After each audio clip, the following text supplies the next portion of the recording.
आज की वीडियो में ना बहुत सारे स्टूडेंट्स की डिमांड थी कि एथिक्स को कैसे पढ़ें और एथिकल थिंकर्स का बेसिकली इस्तेमाल कहाँ पे होता है।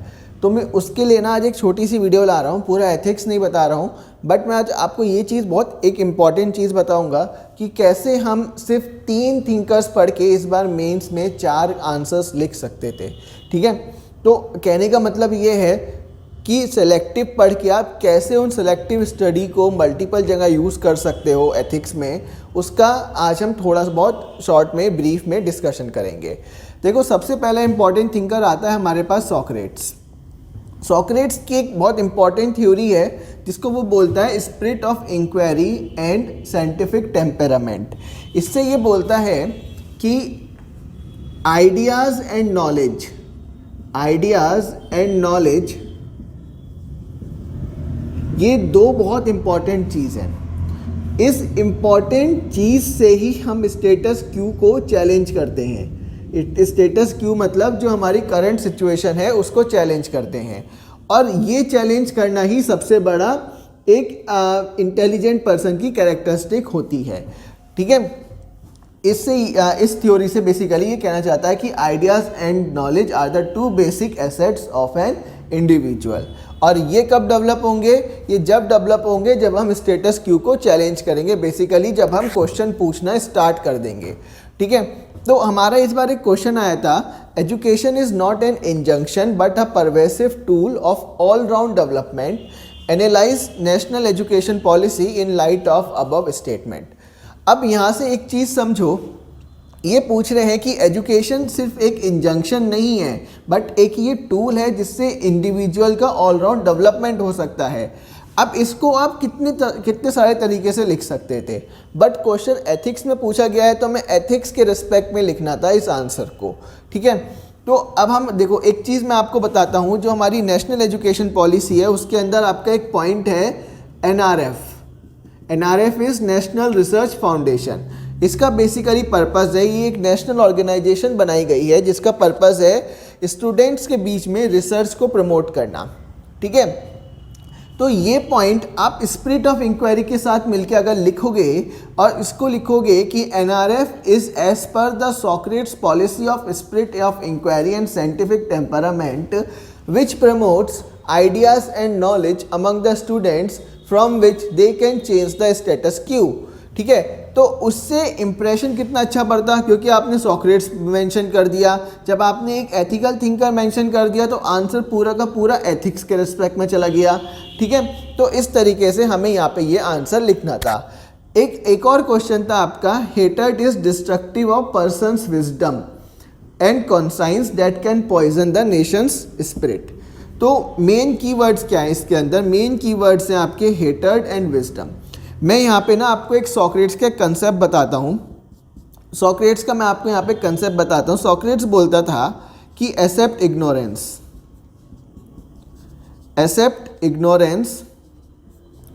Gain knowledge,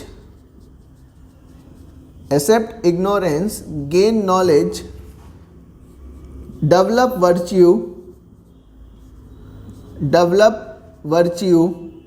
and wisdom develop हो जाएगा। अब हम इस विजडम को इस विजडम से कनेक्ट करेंगे, ये बेसिकली सॉक्रेट्स ने बोला था। ठीक है, यहाँ समझो व्हाट इज हेटर्ड। हेटर्ड क्या होता है? हेटर्ड इज समथिंग प्रोपोगेंडा मतलब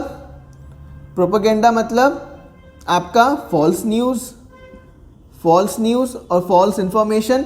that means you have to accept your ignorance, that आप ट्रू न्यूज़ को छोड़ के फॉल्स न्यूज़ एक्सेप्ट कर रहे हो।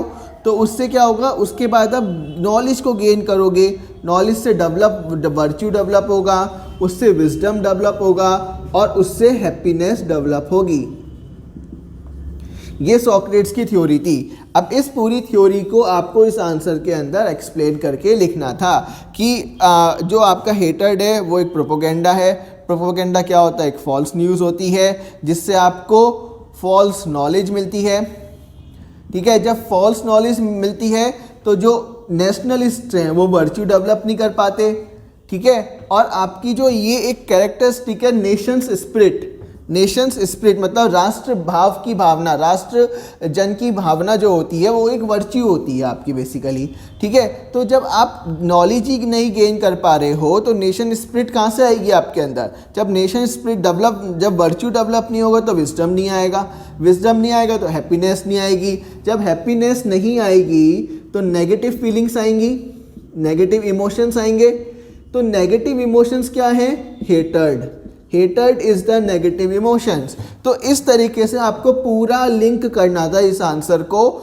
तो अब आप देखो, अगर आपने सॉक्रेट्स पढ़ा होगा तो आप कितने इजीली इन दो आंसर को आंसर कर सकते थे, ठीक है। तो ये बेसिकली कंसेप्ट था आपका सॉक्रेट्स का। पहला हो गया spirit of inquiry and scientific temperament, दूसरा हो गया आपका accept ignorance, gain knowledge, develop virtue, wisdom and happiness, ठीक है। इसका आपका तीसरा कंसेप्ट है, बेसिकली तीसरा कंसेप्ट है एथिकल थिंकर्स का।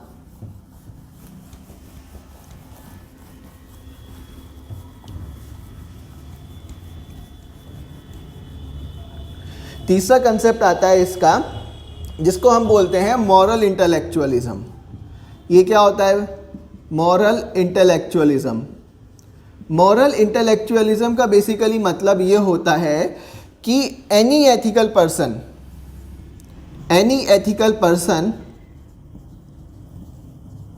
Can never do unethical work, ठीक है। कि कोई भी एथिकल पर्सन कभी भी अनएथिकल काम नहीं कर सकता। दिस इज मॉरल इंटेलेक्चुअलिज्म, ठीक है। This is moral intellectualism of Socrates, ठीक है। This is also an very important theory, ये आपको याद रखना है। तो हमने तीन चीज़ें सॉक्रेट्स में अभी तक डिस्कस कर ली है। पहला हमने करा है spirit of inquiry and scientific temperament, दूसरा हमने हाउ टू गेन विजडम, तीसरा हमने बात करी है मॉरल इंटेलेक्चुअलिज्म की, कि any ethical person can never do unethical work, ठीक है। इसका अब चौथा कंसेप्ट जो आता है ना सॉक्रेट्स का, वो भी बहुत इंपॉर्टेंट है और वो यूपीएससी मेंस में पूछा भी जा चुका है। जैसे कि मैं आपको बात बताऊंगा हैप्पीनेस की। हैप्पीनेस, सॉक्रेट्स ने हैप्पीनेस के बारे में क्या कहा था, ठीक है। हैप्पीनेस पूछा जा चुका है यूपीएससी में, what do you understand by happiness. अब जब ऐसा क्वेश्चन पूछा जाए ना, what do understand by happiness, तो आप अपने पॉइंट ऑफ व्यू से नहीं लिख सकते हो, हमेशा किसी ना किसी एथिकल थिंकर ने उसके बारे में क्या बोला है वो इम्पॉर्टेंट हो जाता है। जैसे मैं आपको बात बताऊंगा, तो हैप्पीनेस दो चीज़ें हैं। हैप्पीनेस एक आपकी फीलिंग है, फीलिंग मतलब your positive feeling and emotion, और तीसरा है आपका it is an activity. Activity मतलब to do the things right, to do the things right, ठीक है।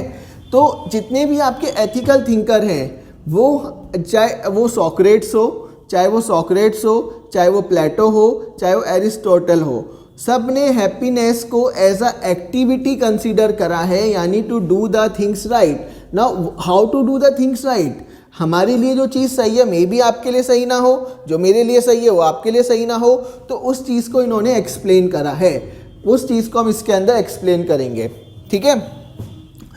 अब सॉक्रेट्स ने हैप्पीनेस के बारे में क्या बोला है? सॉक्रेट्स ने हैप्पीनेस के बारे में कुछ पॉइंट्स बोले हैं जिसको आपको याद रखना है। कुछ इसके थॉट्स हैं। पहला इसका थॉट है कि happiness is not in the external things but in using them, कहने का मतलब ये है, सॉक्रेट्स ने बोला हैप्पीनेस एक्सटर्नल थिंग्स को इकट्ठा करने में नहीं, बल्कि उनको आप किस तरीके से यूज़ कर रहे हो, that is what happiness is, ठीक है। सेकंड पॉइंट उसने हैप्पीनेस के बारे में आपको बोला है कि happiness depends on the education of desire. Happiness आपका एजुकेशन ऑफ डिज़ायर्स पे डिपेंड करता है। क्या बोला है इसने कि हैप्पीनेस डिपेंड्स ऑन डिज़ायर, ठीक है। मैं इस वीडियो में क्या करूँगा, इस डिस्क्रिप्शन में ना पीपीटी जो है इसकी, जो मैंने पीपीटी बनाई है आप लोगों के लिए, उसका भी मैं गूगल ड्राइव का लिंक इस डिस्क्रिप्शन में ऐड हो जाएगा, वहाँ से आप इस पीपीटी को डाउनलोड कर सकते हो। ठीक है, ठीक है। तो उसने बोला कि happiness depends on desire. Again this desire concept comes from the Buddha, where Buddha ने बोला था कि हर एक सॉरो का कॉज आपकी डिज़ायर है। It is important to control your desires. ठीक है। देन इसके बाद आपको एक और पॉइंट याद रखना है जो बहुत इंपॉर्टेंट आता है आपका गवर्नेंस पॉइंट ऑफ व्यू से। सॉक्रेट्स ने क्या बोला है, basically governance point of view में सॉक्रेट्स ने क्या बोला है।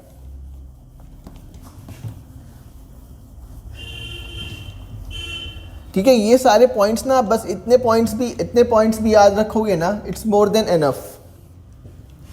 गवर्नेंस के लिए सॉक्रेट्स ने क्या बोला है।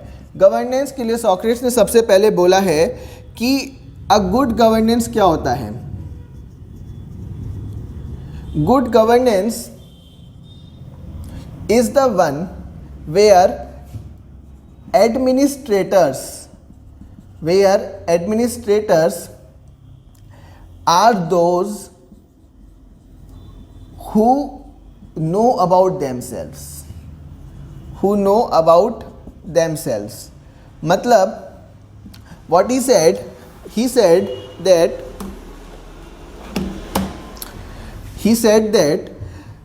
एक गुड गवर्नेंस वो होता है जहाँ पे एडमिनिस्ट्रेटर्स सबसे पहले तो अपने बारे में जानते हो, अपनी एबिलिटी के बारे में जानते हो, अपनी मिस्टेक्स के बारे में जानते हो, तभी वो एक अच्छे एडमिनिस्ट्रेटर्स बन सकते हैं। जैसे कि अभी हमने एक पॉइंट पढ़ा था, एक्सेप्ट इग्नोरेंस। ठीक है, तो ये अपनी मिस्टेक्स को जानना इज योर इग्नोरेंस ना, is that you are accepting your ignorance. How come? When you are accepting your ignorance you are gaining knowledge. इसी पॉइंट को सॉक्रेट्स ने गवर्नेंस के साथ रिलेट करा है। ठीक है, तो जो हमारा पेपर 2 में गवर्नेंस वाला क्वेश्चन आया था, that is where we have to mention these things. ठीक है, ये एक इम्पॉर्टेंट पॉइंट बन जाता है आपका। ठीक है, तो हमने अब पूरे सॉक्रेट्स के बारे में हमने 4 पॉइंट डिस्कस कर लिए हैं।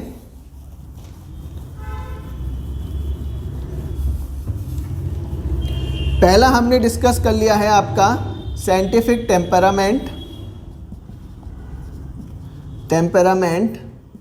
And spirit of inquiry. Second point हमने डिस्कस कर लिया है इसके अंदर मॉरल इंटेलेक्चुअलिज्म, जिसका मतलब था कि यदि कोई बंदा एथिकल है, उसको पता है एथिक्स क्या होता है, तो वो कभी भी अनएथिकल काम नहीं करेगा। देन तीसरा आपका इंपॉर्टेंट पॉइंट हो जाता है मॉरल इंटेलेक्चुअलिज्म के बाद आपका इंपॉर्टेंट पॉइंट हो जाता है ये एक्सेप्ट योर इग्नोरेंस। देन उसके बाद आप हैप्पीनेस तक जाते हो। ठीक है, देन चौथा पॉइंट हो जाता है हैप्पीनेस के बारे में सॉक्रेट्स ने क्या बोला है। इसने बोला है कि happiness is an activity, it is not a feeling. Happiness एक एक्टिविटी है, ये एक फीलिंग नहीं है। ठीक है, यानी happiness is not in the external things but in how you are using those external things. ठीक है, देन फिफ्थ इसने बात करी गवर्नेंस के बारे में। ठीक है, ये 5 पॉइंट आपको बिल्कुल आपके टिप्स पे होने चाहिए। ये वाले पॉइंट्स आपको बिल्कुल आपके मेंस में बहुत ज़्यादा काम आने वाले हैं। ठीक है, then comes your next is second thinker is Plato की जब मैं बात करूँगा आपसे, तो Plato is a very important thinker and अच्छा, सॉक्रेट्स में ना एक चीज़ और बताना मैं भूल गया आपको। सॉक्रेट्स में एक और इसकी स्टोरी है जिसको हम बोलते हैं स्पीक ट्रुथ टू पावर। मतलब कितना भी आपके ऊपर प्रेशराइज किया जाए, हमेशा सच बोलना चाहिए। फॉर एग्जाम्पल जब सॉक्रेट्स को प्रेशराइज किया गया कि आप अपनी थ्योरी को गलत बताओ लोगों को, अदरवाइज राजा के द्वारा आपको गैलेंटाइन कर दिया जाएगा, बट उसने उसके बाद भी अपनी थ्योरी नहीं बदली और इस तरीके से उसको फांसी वासी हो गई थी। ये कुछ स्टोरी है, तो इसको बोलते हैं speaking truth to the power. तो जहाँ भी आप इंटीग्रिटी का एग्जाम्पल दोगे, जहाँ भी इंटीग्रिटी का एग्जाम्पल दोगे वहाँ पे आप ये सॉक्रेट्स का एग्जाम्पल कोट कर सकते हो। ठीक है, दाम फटाफट से हम प्लेटो और देख लेते हैं। अब देखो जो ये प्लेटो का थ्योरी है ना, सॉक्रेट्स ने तो आपको मॉरल इंटेलेक्चुअलिज्म दिया था, प्लेटो ने आपको मॉरल यूनिवर्सलिज्म दिया था। मॉरल यूनिवर्सलिज्म के अंडर में उसने 4 कार्डिनल वैल्यूज़ बताई, 4 कार्डिनल वैल्यूज़ बताई, जिसमें उसने बोला कि human beings, human soul is made up of 3 things. 3 चीज़ों से बनी हुई है। कौन कौन सी हैं वो? फर्स्ट इज योर डिज़ायर्स,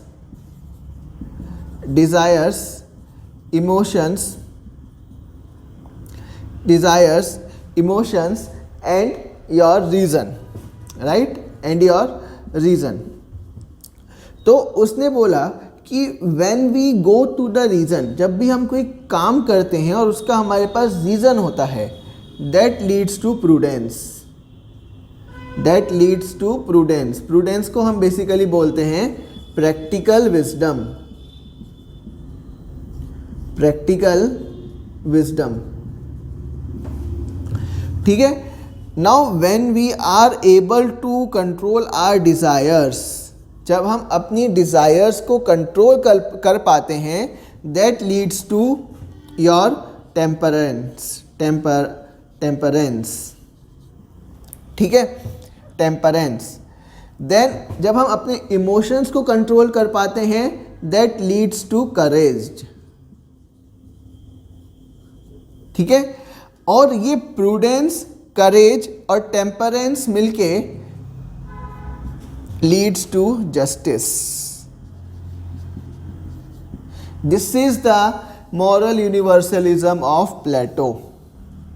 ठीक है, this is the moral universalism of Plato. क्या बोला उसने? There are 4 cardinal values, these 4 are your cardinal values. मतलब कहीं भी किसी भी एथिकल पर्सन के पास ये चार एथिकल वैल्यूज़ होंगी ही होंगी। ठीक है, तो इसने बोला कि जो ह्यूमन सोल है, it is made up of 3 things. पहला है डिज़ायर्स, इमोशंस, रीज़न। ठीक है, डिज़ायर्स, इमोशंस, रीजन्स।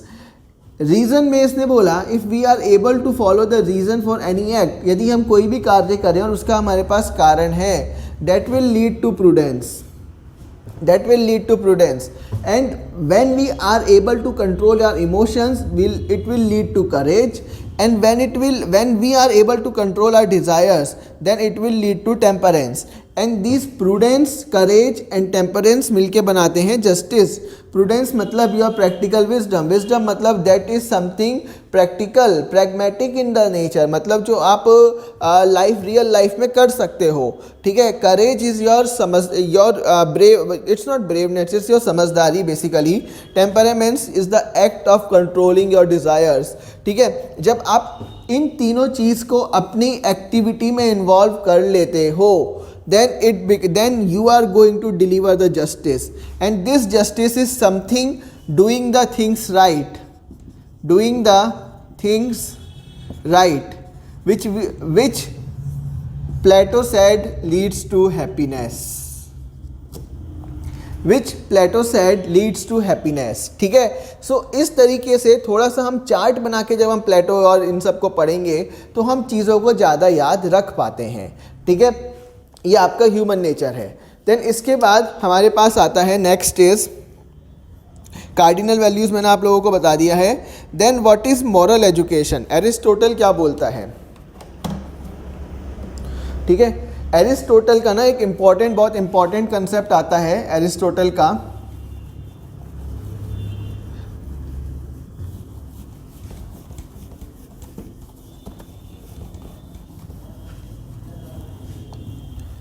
एरिस्टोटल के बीच में एक बहुत इंपॉर्टेंट कंसेप्ट आता है जिसको हम बोलते हैं मीन प्रिंसिपल।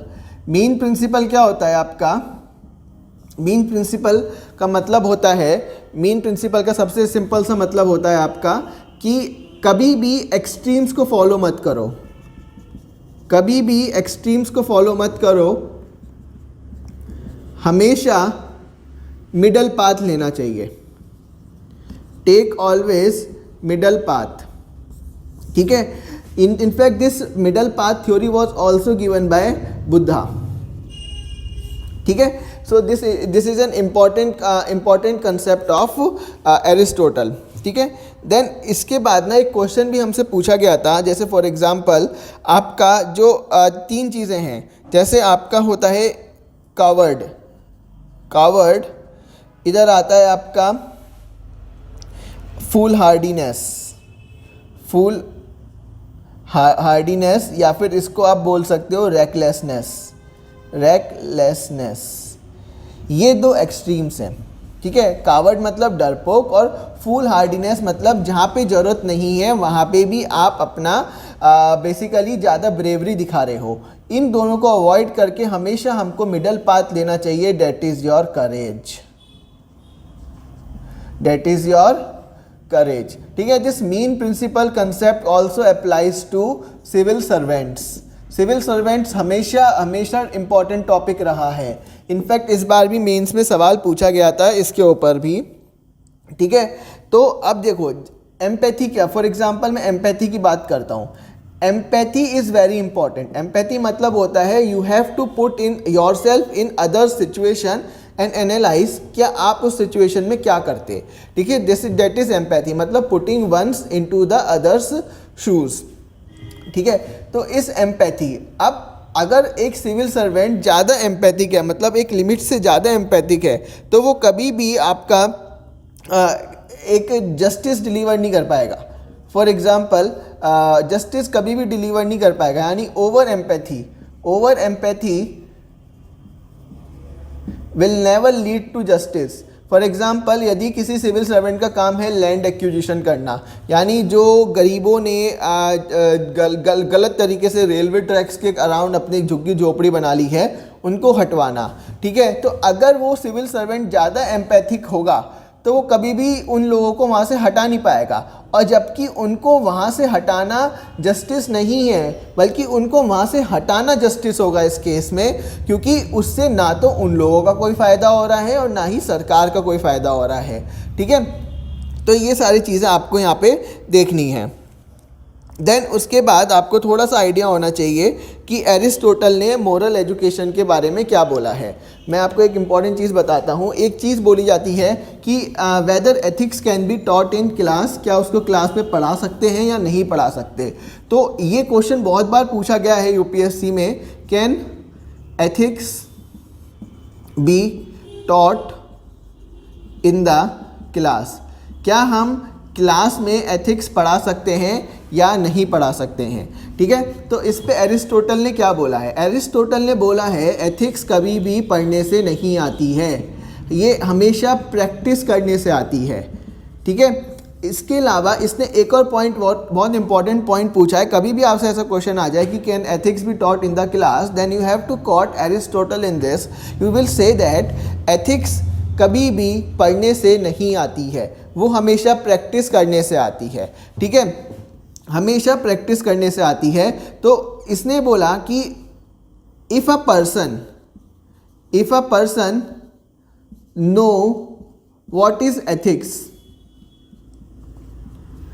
देन जरूरी नहीं है वो एथिकल पर्सन हो, वो जब उसको प्रैक्टिस में लेके आ जाएगा ना, जब उसको रेगुलर प्रैक्टिस करेगा उसकी, वो तब जाके वो एक एथिकल पर्सन बनेगा, ठीक है।